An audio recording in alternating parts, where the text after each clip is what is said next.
You don't fucking talk to me like that! You little piece of shit!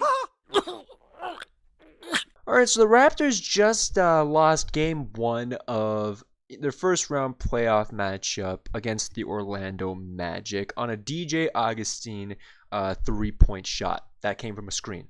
Now, I've taken about 20 minutes or so to kind of process the roller coaster of emotions that myself and many people on Reddit, who are the most smartest people in the world, are just about feeling right now.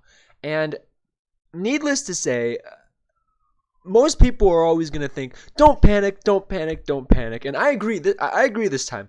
There were some good moments in this game that had me feeling a little bit optimistic for the future of the Raptors. But there's one thing we need to immediately get straight, and that is Kyle Lowry. Oh boy, this was not a good showing for you, my dude. 34 minutes played, 0 points. I don't care about plus minus. I don't think anyone should give a crap about plus minus because this shit's honestly overrated. The stat itself is it doesn't matter. This is what matters in this game.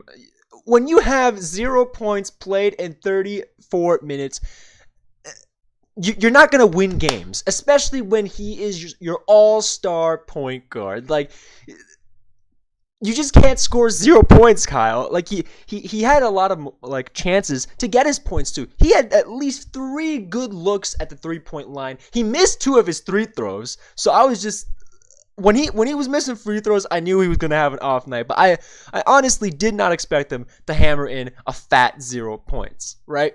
Pascal, wonderful. Kawhi, wonderful. They did the best they could. Pascal did get a bit unlucky, though, around the third quarter, I think. Or was it second? I think it was the third quarter where he just could not get a single bounce to go in. But he really started to light it up, afterwards. Kawhi, they started, what was it? The Magic did, about as good of a job as they could possibly do guarding him. He did take over in the fourth when he had that 3 and then the contested 2. Now, there's one thing I want to get to about Kawhi, and this video, as you can probably tell, is not structured because it definitely won't be. But with Kawhi, the pass at the end when the Raptors had about 1 minute left in the game, right? He passes to a wide open Marc Gasol on the left corner for a 3. Now, I understand why he would do something like that, but I firmly believe he should have just taken it straight to the rim or, taken over. Because I understand passing it out is a smart play. In fact, if Mark had made it, we would have all been sitting here. I would have been sitting here saying, great job, Kawhi. You made the smart play. And maybe we would have been in overtime right now. Or maybe the outcome would have been the same, right?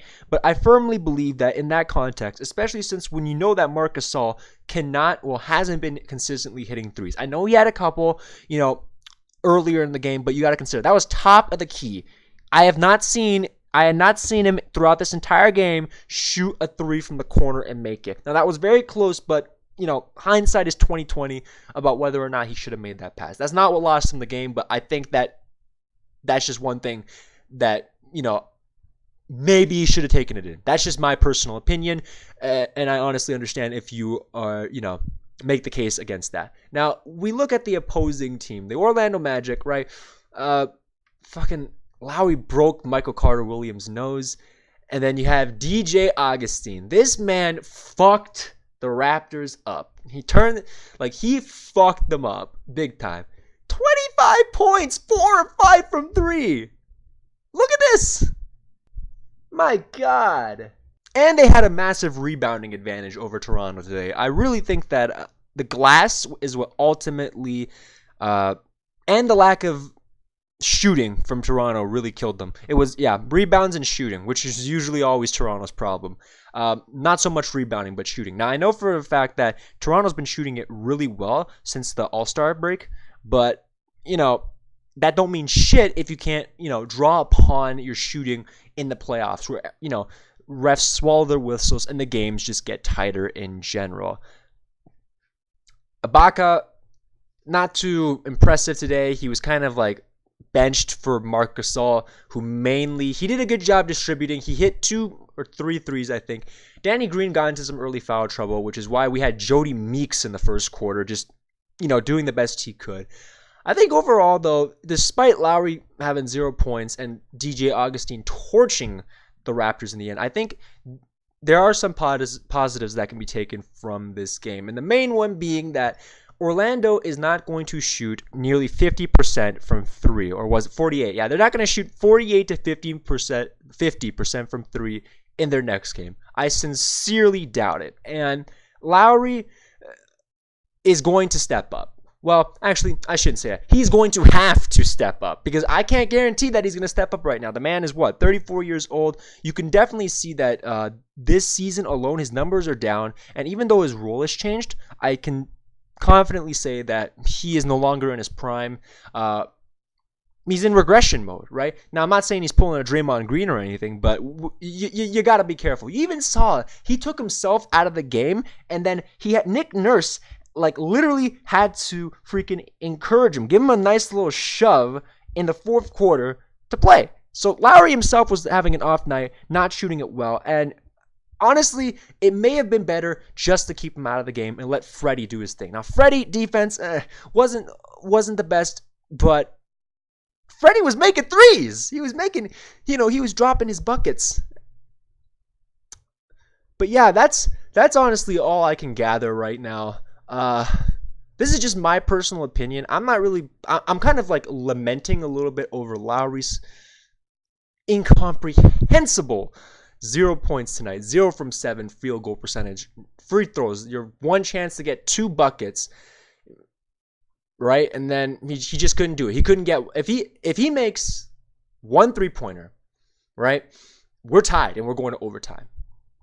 But it is what it is. Toronto has a history of losing game ones, regardless of the roster. I think we lost game 1 last year, and it was all downhill after that. But that was a different team. All I want to say is, don't panic too much. If Lowry goes 0 points again, then we are in some serious panic. Because let's just think about this in a bigger picture. With Lowry being literally 34 minutes in a game, not scoring a single point, we only lost to the Magic by 3 points. Just keep that in mind for a moment. And that's with them shooting 48% from 3. Now, you can argue the defense gave it up. I think that they were just feeling it. Lowry's not going to shoot this terrible. And if he is, I think he at least will get 3 points by next game. If he doesn't, then, oh boy, Toronto could be in for some PTSD-inducing moments from last year. Only this time, who are you going to blame, right? All right, that's it for this. I'll catch you guys after Tuesday's game. Yeah.